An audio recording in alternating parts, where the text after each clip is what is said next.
Pronominal suffixes on the perfect. So now we're going to look at the perfect. Next module we'll look at the imperfect, and then we'll look at the imperative. One thing I want to say that I didn't say in the introduction, which I should have said there, just to drive home the point. I mentioned this in previous chapters, but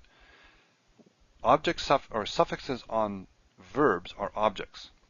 So if we have a verb and we put a pronominal suffix on it, then this is the object, okay? And the subject is over here. The subject is embedded in the verb. Oops, that's a J, not a Y. So if it was he visited, pakad, the word pakad, the verb pakad, has the subject embedded right in it. And so the pronominal suffix has to be the object. It can't be the subject. That's true for perfects, imperfects, and imperatives. Now you remember with the infinitive construct, if you have an infinitive construct with an ending here, it is usually the subject. So this is different. For the infinitive construct, the ending is usually the subject, and that is because there's no person, number, or gender on the infinitive construct. The infinitive construct does not have subject built into it. It's just a sort of a base form, naked verb that doesn't have inflection. It doesn't have that big chart, right? It's just the one verb by itself. But with the perfect, the imperfect, and the imperative, the ones that we're going to study now, they have a subject built right into them, and so therefore, obviously, if the subject is here, it can't be over here, and the pronominal suffix is the object. Okay. Now, let's look at the perfect. Here is the big chart that I was talking about. This is on page 174 of Ross's textbook. Now, don't memorize this unless you are really big into memorizing. It's quite unnecessary. This is something we'll use as a reference. It's a lookup chart. And the way this works is, on the top here we have the base form of the perfect. And down here we have the pronominal suffix. So, for instance, this one here, pikado, this is he visited him. If we want to know how to say he visited her, we'd say, okay, the base form is he visited, 3ms. Go down the list here. He visited and her, 3fs. Pikada. He visited me, pikadani. Okay? What about they visited him? So we go up here, base form they, so 3cp, and him is over here, 3ms, so pikaduhu. Okay, so that's how you look things up. Now, the way we're going to approach this is we're going to look at the suffixes first, the pronominal suffixes. Then we'll move one step in and we'll look at the endings of the verbs, and then we'll look at the vowels. So we'll go through those 3 steps, and then I'll come back to this master chart, this thing that we use for reference, and I'll basically review everything I said by looking at the chart. And I'll also tell you what to memorize. And this chart is not what you should memorize. Okay, let's start with our pronominal suffixes first. We have 3 sets of pronominal suffixes that go on the perfect. So that's a little nasty, right? 3 sets. Why 3, not 1? Well, we have the ones that go after vowels. So if the base form of your verb ends with a vowel, use this list. Notice that these all start with consonants, right? That's a consonantal hey, consonant, consonant all the way down. So if you have a vowel, you can tack a consonant straight onto it. So this is the simplest list, and that's the list to use for base forms that have a vowel. If the base form has a consonant and the consonant is stressed, use this. If the consonant is not stressed, you use this. And what's going on here basically is, if you have a consonant, for the most part you need a helping vowel. You need something to link it together. So a lot of these will have helping vowels. And the difference between these two is that if it's stressed, the helping vowel tends to be longer. So, for instance, here you have a comets, or here you have a patach, here it's lengthened to a comets. These little hatchet things are showing that the stress is at the end of that syllable. Okay, Don't memorize this either. I wouldn't bother. And the reason is because you can recognize all these forms. They really are not that difficult. There's not that much difference between them. And it won't cause a problem for recognition. It's really just if you have to write a word, then you need to look it up and figure out which one to use. We've seen vav for third person, right? 3ms. Here we have just a naked vav as a consonant. Here we have o, and here we have u, but they're all vav. And we've seen vav as the 3ms pronominal suffix before, so that's nothing new. We've also seen that hu can be an option for the 3ms, and that's why we have 2 rows here. This is an optional row. Hu, ahu, hu. Okay, we've seen that before. We saw it with k, kamohu, and we saw it with a couple other forms as well. Can't remember which ones. 3ms or 3fs, the feminine form, ha or a. Well, we've seen all those before. Those would not confuse you. Ha for 2ms goes all the way across. No big deal. H without the comets. This is masculine with the comets. With the shavat's feminine. H, ich, ech. No big deal. Now ni, we saw this with memenu, and so it would be memeni. With nouns it tends to be e. With verbs it tends to be ni. But again, you have the e ending, so it's not going to throw you. Ni, ani, ni. Mame for the 3MP. See it all the way across. M, am. Nun, n, just n by itself. An, no big deal. Chem, we've seen that for 2MP. Chem, ichem. This one isn't attested. Feminine, 2FP. Second person feminine plural forms are not attested, so don't have to worry about them. If they were there, they'd probably be chen, right? And nu, for the nu, anu, nu. So, really, this is not foreign at all. You'll recognize all these forms, so don't need to memorize it. Let's look at, so we've looked at the pronominal suffix. Now let's move one step in and look at the endings. This chart actually shows both the endings and the vowels. We'll go through it one step at a time. The bold ones here, or the bright ones, this is the form of the perfect when you put an ending on it.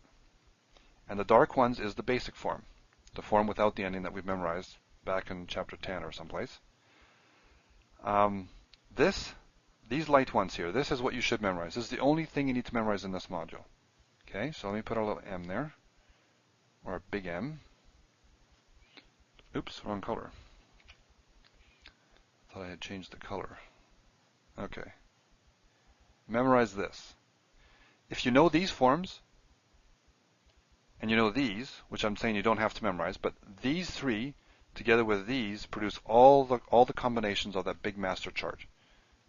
And I will go through that at the end. But memorize this. This is the only thing you need to memorize.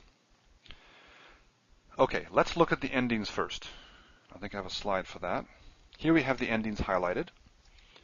So the first one, 3ms, no ending, just like in the basic form. In the 3fs, we have at instead of a. Now that's not terribly odd. We've seen that in the nouns, the feminine singular nouns, that the construct form can be at. So it's not surprising to see a hey go to a tav. And we'll see other instances where that happens as well. One thing to note is that sometimes it is a patach, sometimes a comets. Not a big deal. Memorize this form. Don't need to memorize them both. Just memorize the one, and then don't be surprised if you see the comets show up. Ta, same as the basic form, so no change there. Now this one, let me highlight this. These are the same. The 2fs, so if it is a feminine second feminine singular, is the same as 1cs, first common singular. So these two forms, when you add suffixes, these two forms look the same. You cannot separate them. At least not by the form. You have to separate them by context. So that's important to note. T. They're both T. U, same ending as in the basic form. Now here in the plurals, the second person plural, tem and ten, they both coalesce to tu. Now that's a bit odd. It ends up with a vocalic ending just like this, but you got tu here. This form, Hebrew doesn't put pronominal suffixes on this form very, very often. It tends to use this these basic forms, then et plus the pronominal suffix, et meaning the definite direct object marker. So you won't see this a lot. The problem here is that this can be confused with this. If you think the tav is the last letter of the vowel or of the verb itself, the last root letter, then it may look like this to you. If you saw a tav here, you may think, oh, okay.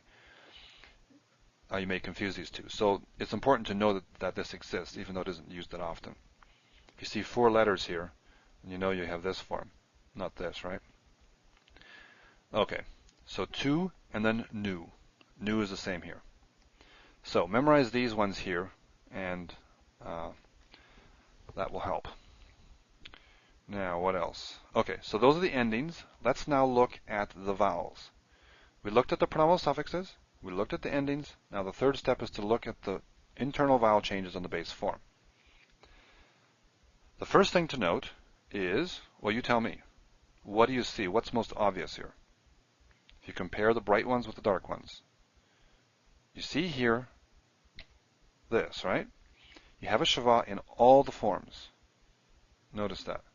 The shava is the marker of the pronominal suffix on the perfect. If you see a shava, or put it this way, if you put a perfect on, or a pronominal suffix on any perfect, it'll always have the shava. So this is the marker of the pronominal suffix on the perfect. It's a good marker. The imperfect will have a prefix form here, and which will tend to be with either a Hittite vowel. It will rarely have this. There's one form we'll see later that will. But at least you'll have the prefix form on there, so you won't confuse it with that. The imperative, which in its base form has this, actually changes. So it will have something else. It'll have a comets. So we won't get confused with that. So this is an important marker that you have perfect with a pronominal suffix. The second vowel in distinguishes third person from other persons. You notice here that it's a comets. It's lengthened. See, patach's gone to a comets. Here, here, and here. And these are your third person forms. In the second and first person, the non-third person, it stays. So comets marks the third person. The other important part of this is that this is an open syllable. If you were to pronounce this, if you had something on the end here, the way this would go is p, ka, and then this would be d with something else. It would be p, ka, danu or something. Okay, this is an open syllable, consonant vowel. Same here. P, ka, dat something. P, ka, do something. Listen to how it sounds different from this. P, ka, dat, p, kad, ta. You hear the difference here? This is dat, or p, kad. This is kad, and this is ka. And when we go back to the master chart, this difference will be especially useful in distinguishing these forms, because they both have a tav and they can begin to sound similar, but it's p, ka, dat something, p, kad, ta. This is open syllable, closed syllable. Comets, patach. So, those are the vowel changes. You have the marker of the perfect, which is the first one, the shava, and then you have the marker of the third person, which is a comets, or another way to think about it, open syllable. Okay. Let's go back. This is now our pronominal suffixes again, but I've colored them this time. And I want to compare that with the main chart. So yellow are the ones that go after the vowels, blue the ones that go after stressed consonants, and magenta or pink here the ones that go after consonants that are not stressed. Here is the same list that I asked you to memorize before, color-coded by which pronominal suffixes they take. So 3ms and 2ms both take the stressed consonants. Okay? So you'll put an O at the end of this one or this one. And magenta, 3fs is the only one that takes this list. And then all the rest of these, t, t, u, tu, nu, these all take the A list, because the A list is the one that goes after vocalic endings, and these are all ended in vowels, right? In the base form, if you look down here, we had this one ending in a vowel, we had this one ending in a vowel, and this one, and this one. Here, once we add the endings, all these, from here on, they all end in vowels. So the same endings. This list right here. Okay, let us look now. I think here we have now the master chart, and I have colored it according to these endings here. Now this is getting a bit confusing. Just think about this a little bit. What I would do, if you have Ross, if you're tracking me with Ross, is turn to page 172. That's where you'll see this chart, the pronominal suffixes on the perfect, and label them as I have, A, B, C. So A would be your list. After the vowels, he says post-vocalic unaccented. So label that A, label this one B, label this one C, and then turn the page to 174 and label these with A, B, and C from the previous list. So this here is B, right? So label this column B and this column B. Either put it at the top or the bottom. Label this C. It's the only one that uses C, pattern C, and the rest of these A. That'll help you understand this chart a little better. Okay, let us now, let's see here. Let us now go through this list, and I'll basically review everything I've already said. This is our master list. This is not the one to memorize, but this is the one that it's important to understand how to use. So again, we have our base forms up here, we have our suffixes down here, and we have our different patterns on the end, right? That's why I've color-coded them. Let's start with the first one. The first column here, 3MS. What do we notice? Well, we have our shava. Shava marks the perfect, right? Pronominal suffix of the perfect. We have our comets. Comets marks what? See all the way down here? Comets marks third person, right? I think I have a list here. Here I've highlighted. Third person, third person, third person. They're all ka. Pe, ka, du, hu. Open syllable with the comets. These other ones, pe, kad, ta, hu, they're all closed syllable with the patach. Pe, kad, ti, hu. Pe, kad, tu, hu. Pe, kad, tu, pe, kad, nu, hu. Okay? So, the comets is an important marker of the third person. Comets are open syllable. Ending, there's no endings there, and the pattern is the blue ones. The ones that have the helping vowel on stressed endings. And if you notice here, it's comets, helping vowel, comets. Now we have a vocal shava and it's head A, but then we're back to A vowels again. Patach, comets, comets, comets. What we'll see is when we get to the imperfect, we'll have helping vowels as well, but they'll be E-based vowels. Tzere, shava, and segol. Here they're A-based vowels. Okay? And that's all we have to say about that column. This column, again, we have the marker of the perfect, the shava, the marker of the third person, the patach. Our ending is at, so we have patach, tav, or patach, patach tav, or we have comets tav. Remember I said you can have either patach or comets? If I go way back here, okay, this is what I'm talking about. This here, this difference here. Learn this one, but recognize that the patach is a possibility. So if we go back to a big chart now, here is where it shows up. It doesn't matter where it is. I wouldn't worry about memorizing that, but just note this difference. Helping vowels again are mostly A vowels, even though they're unstressed. And the big thing here is to note that you have third person, ka, to keep it from getting confused with this one. Pe ka versus pe kad. So let's look at the next one, 2ms. What do we see here? Well, as always, we see the shava as a marker of a perfect. The comets now, or the patach, marks second person. Okay, that's going to distinguish it from this. And in terms of the ending, we have ta. We also have to. Ross makes a point of this here, of indicating this, and also this one, tani. You can read that in 24.3.2. I don't think it's that confusing, frankly, but to and tani, whatever. So you have ta except for those ones. Ta, ta, ta, ta. And helping vowels. But the thing that I would note here is to distinguish these two. For instance, you have pi, ka, da, pika, datni, pikad, tani.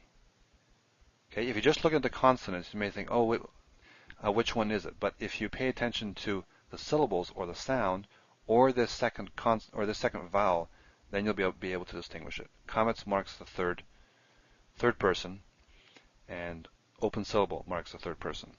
Ka versus kad. Okay, I think I should not mention that again because I've said it so many times now.